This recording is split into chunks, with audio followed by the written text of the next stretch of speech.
Hey Rebels, my name is Matthew Barton. Welcome to the Rebellion Brewing Podcast. Today we're sitting down to talk about Lulu's Lodge, a transition home for LGBTQ2S youth who need a place to live. Terry Van Mackelberg, aka Flo Mingo, has been a driving force behind Lulu's Lodge. He teamed up with Rebellion to launch a beer for Lulu's Lodge known as Flo Mingo's Sparkle Motion Majestic Milkshake. And it's been a smashing success. So let's get into it.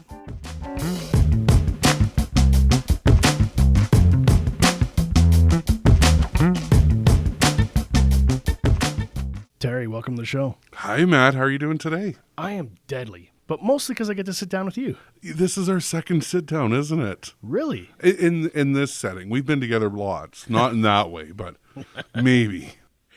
I would say it's been almost a year since I last had you on the podcast. It has been, and that's when we kind of brainstormed this amazing idea to have a Flo Mingo sparkle beer. It was on this very show that you said, we need to do a Rebellion beer. Yes. We need to team up. And I said, let's go talk to Mark and pitch the idea. Yes. You know what swung it is when you said we can put edible sparkles in a beer. That is when I went to town on this. Just yesterday, we had a customer complaint. They posted a picture of a bright purple sparkly beer, and they said, there's not enough sparkles in it. We're like, that's a sparkly beer, man. That's what it looks like. That's as sparkly as it gets. You know what they didn't do? And you guys posted the rules of this beer. You tip her on her side, and you roll her a couple times, which is Flo's, like, go-to move. But that really helps. That activates the sparkles in the beer. It kind of just gets it swirled around. But you can never have too many sparkles, I guess. One of the things people are realizing is gravity occurs. Sparkles settle. Just turn it over. Just turn it over. We had a restaurant contact us, and they're like, the beer's not coming out sparkly. And we said, kick the keg. Yeah. And they're like, oh, that fixed it. Like 2 seconds later. Yeah, you know, I because I got tagged in hundreds of pictures. People were around town taking pictures of this beer, and yeah, some were definitely a lot more sparklier than the others. But you just have to know how to treat that beer. It's got to be handled with care. Warm the pan before you crack a couple eggs. Exactly. Just warm her up a bit. Well, let's talk about the beer. What did you think when you saw the finished product? I'm going to use this word because you can never use this word enough, flabbergasted. It actually, like, it was beautiful. It was purple. It had sparkles in it. It tasted phenomenal. Like, when we did the launch of it at Rebellion, I had a number of friends who showed up unexpectedly to try it as well. And everybody had good words to say about it. It was just a fantastic beer. I want to circle back to that day, because it was really interesting. You walked in, you had the makeup going, just a casual day, and people were all turning their head. They were really like, whoa, what's going on? And you just did your thing. You just rocked it, and it really set the vibe. And suddenly every single table was ordering the beer. That day, so you and I had talked about, that day and what to expect, and I kind of said, well, I'm going to do drag, because you gave me the option of not doing drag, just, commissary. I said, well, no, if it's a Flo Mingo beer, Flo has to show up. But as long as the photos are from waist up, because I'm not going to pad, I'm not going to wear any of that. I'll do, like, from my waist up, but you're not getting anything on the bottom. First time I've said that to you, Matt. But so I wore sweatpants and a tank top, and my face was painted, and I was just going to get changed here. And I don't know, for some reason I thought, it's going to, like, maybe they're closed, maybe there'll nobody in there, I'll be fine. And I walked into Rebellion, a packed house, in full face, wearing sweatpants, and it was Agribition. I should have known better. Like, the place was absolutely packed. But usually when Flo walks into a place, she owns the room. She can work that room like you wouldn't believe.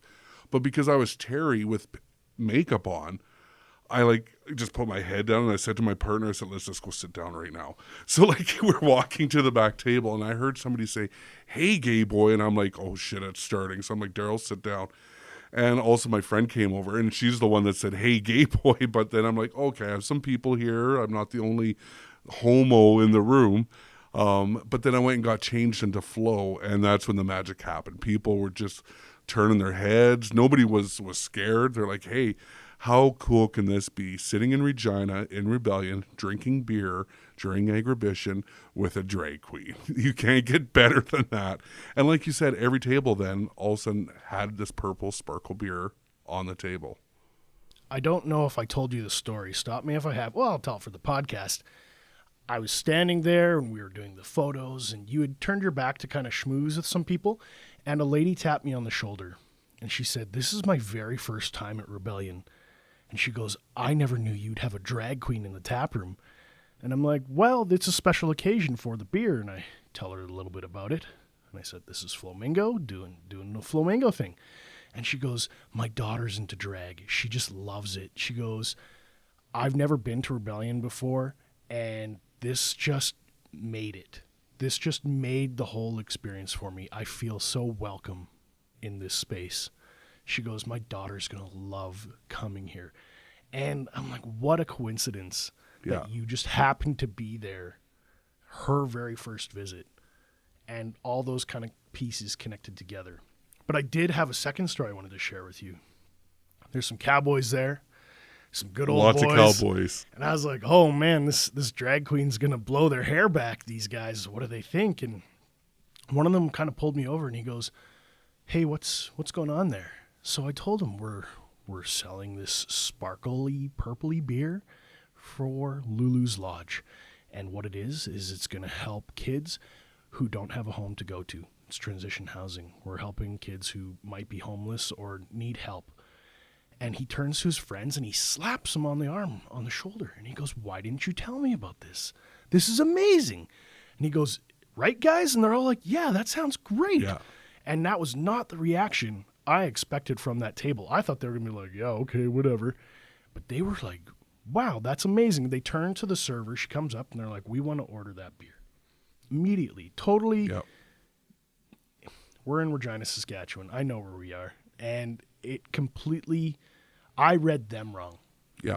I was the one who's being an asshole and judging. And here they are saying, "This is so amazing. We're 100% behind this. Let's buy this beer." Yeah. No, it's amazing how biases can kick in, right? And I would have had the same feelings. Two things I got out of your story. I wish I wasn't wearing sweatpants and that I actually tucked and put my hip pads on so they could get the full experience. But, and that's an apology to that lady who said this was her first time. But having a drag queen there, it's just breaking down barriers, right? It is something different. And of course, people are going to look, they're going to stare because some of them have never seen it before. But once they experience it, it's entertainment. That's what drag is. It's an art form. It can send a message. It can be entertaining. It's whatever you want it to be. And everybody at Rebellion that day had a blast. And I guess following that blast, what was really shocking to us, maybe not unpredictable, but a pleasant surprise, this is the fastest selling seasonal offering we've ever had. Yeah. It almost sold out in 2 days. Yeah. I'm speechless. And I mean, you guys know the industry obviously better. Like, I'm not like a beer guru. Like, I'm not at home, making plans to make a brewery or anything. You guys know how the market is. But just to hear how quickly it sold out. Before our meeting today, I was talking with the girl down at the tap room, and she said, "I've never seen a beer sell that quick, and I've been here for 4 years." So that speaks volumes. And I know you reached out to me, Matt, saying, this is because of the work you do and the promotion and your following. The work you do. That's only your audience. That's a small piece of it. It's also the work of Rebellion. You guys are a community leader. And I said to my partner that day when I walked in there, Mark's not going to let anything happen to us. There could be somebody there that doesn't agree with our lifestyle. Mark will not let something happen to us. It's just, you guys have built up a community within your tap room. And, that's partly why this beer sold as well. So I can't take all the credit. You guys, are the masterminds behind it. He came out with that really big sparkly shirt. He did wear the sparkly shirt. He's like, the drag queen's coming out to the tap room today. I got to wear my sparkles. He brought it all out. And again, that's why I shouldn't have wore sweatpants. There's a lot of stuff leading to next time I have to do drag, I don't care if it's waist up, don't wear sweatpants. I think there's an opportunity for all of us to kind of address some preconceived notions. I've evolved on this issue. I'm sure a lot of people have. When you're growing up and you're learning what attitudes were in the 80s and 90s, I think there's an opportunity for everybody to say, maybe I was wrong about some stuff, and forgive themselves or their younger selves and try to be more inclusive or kinder and see more humanity. And when you're a pasty, beardo, bald guy like me, it's easy to make assumptions. Oh, he must really like IPAs, and he just wants to fucking drink the most bitter, hoppy beers ever, right? And I want to be able to pull more chairs up to the table. Yeah. 20 years ago, would I have been comfortable with that? I don't think I was secure enough to say that. Right. And now I'm like, I want everybody to feel welcome and safe in our space. And that's huge. That's huge. You're right. 20 years ago, these conversations wouldn't have been had, right? And it's the work of my community that's got us there, and it's the work of the people at Rebellion. You guys have created a safe space, and it definitely shows, but we've come a long way. And I've made mistakes in the past too, and I've had to learn. And that's the biggest thing is if you're willing to learn, things will change. It's those ones that have the blinders up and they don't want to open up. Ultimately, I think what you can't argue with is helping homeless kids. That's pretty hard to argue with. It makes me feel so proud, even though I haven't done very much, but I get to be a part of a movement that helps kids. To know that we're going to get to donate $10,000 from the sale of this beer to help kids, that Rebels came together, that your community came together, our community. Yep. It's our people. We all came together and we're going to help kids for Christmas time. Mm-hmm. Not just Christmas, but year round. That is fulfilling to me. That's what it means to be a brewery that makes the community better. Yeah. We're not just parasites selling the cheapest garbage that exploits you for your alcoholism. We're trying to show that a great product, moderately consumed and enjoyed, can make the world a better place. It definitely can. And that's the first time I've actually heard that number is $10,000. That is huge. Just to put it in perspective, $500 is what it costs to house one youth for a month. That's nothing extra. That is just the housing costs. That's no, therapy, the services that they need. So to put that in perspective, $500 for one kid for 1 month. You guys have helped a lot of kids for many months because of what you did.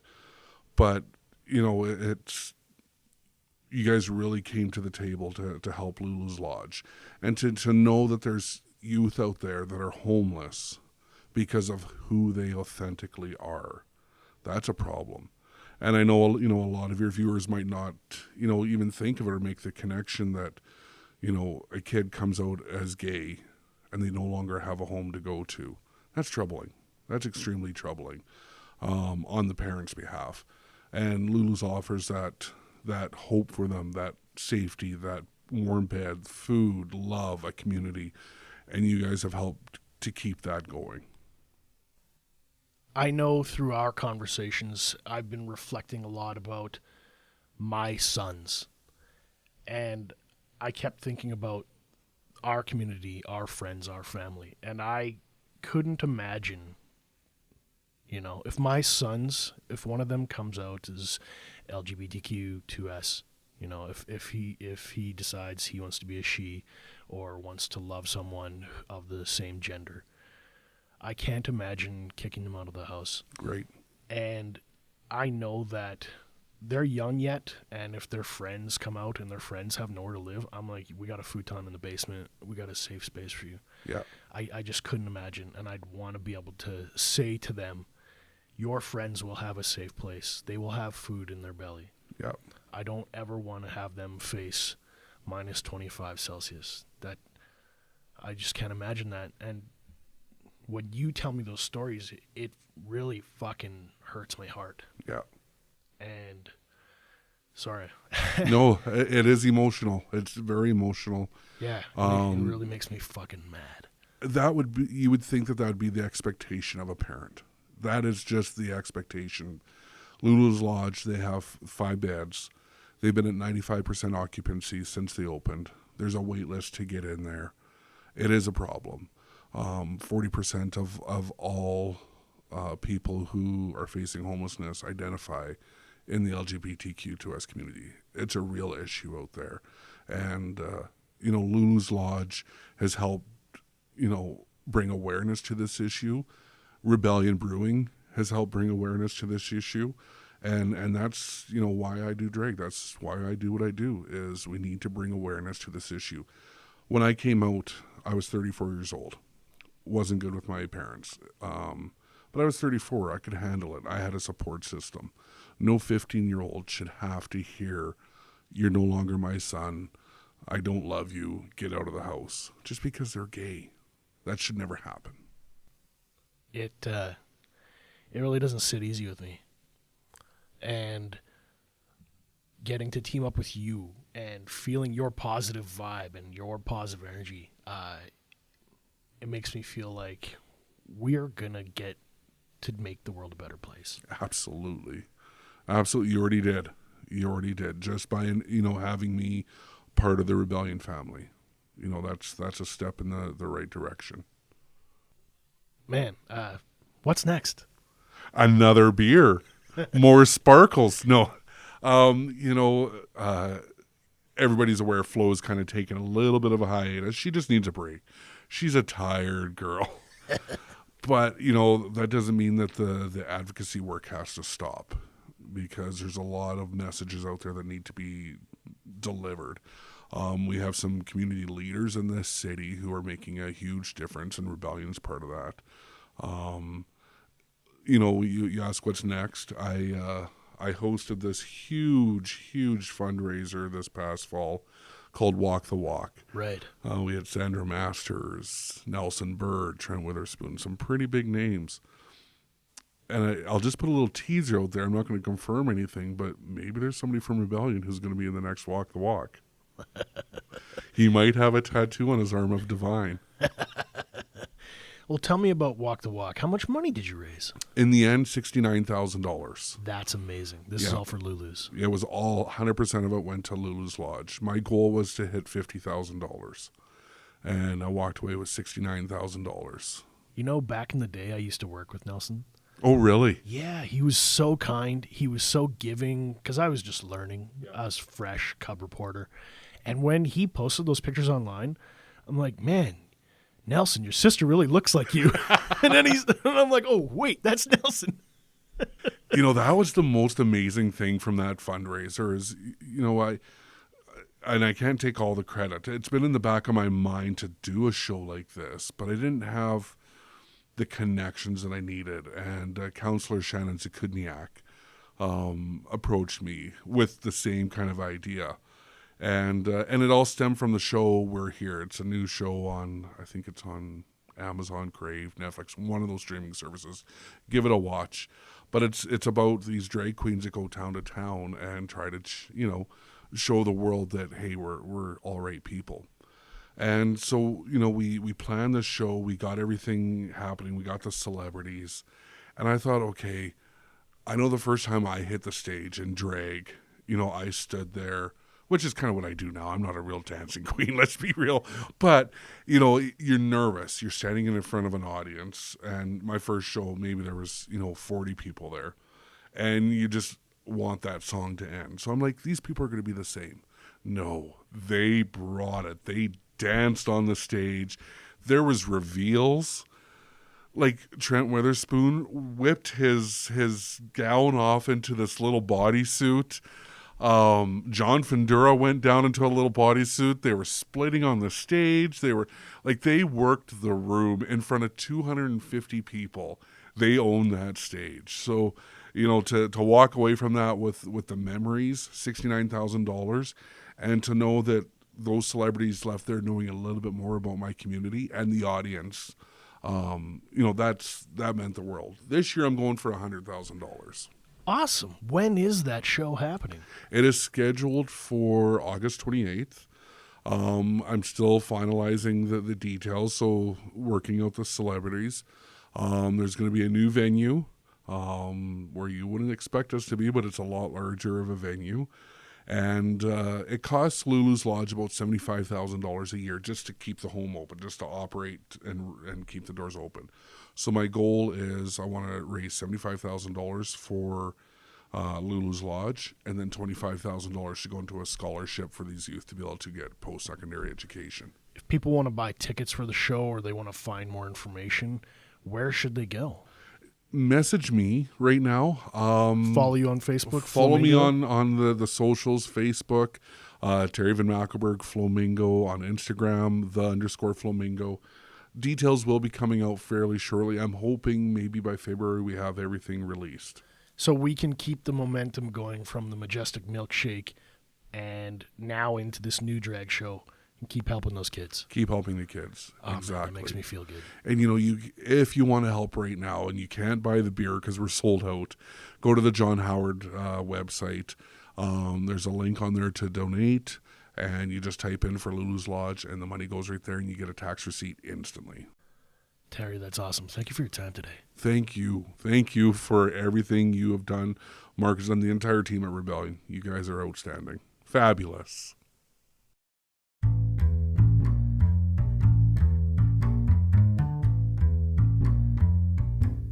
Rebels, thanks for listening today. If you have any questions or comments about this episode, be sure to join us on our brand new Facebook group page, the Rebellion Brewing Podcast. I'm going to include links to all things Flamingo and John Howard Society so you can find out more online. I'm also proud to let you know that we're members of the Saskatchewan Podcast Network. It's a one-stop shop for tons of locally produced shows from across our province, and you can find them at saskpodcastnetwork.com. Be sure to follow us on Facebook, Instagram, and Untappd so you don't miss out on the latest in Sask craft beer news. Thank you for joining Rebellion.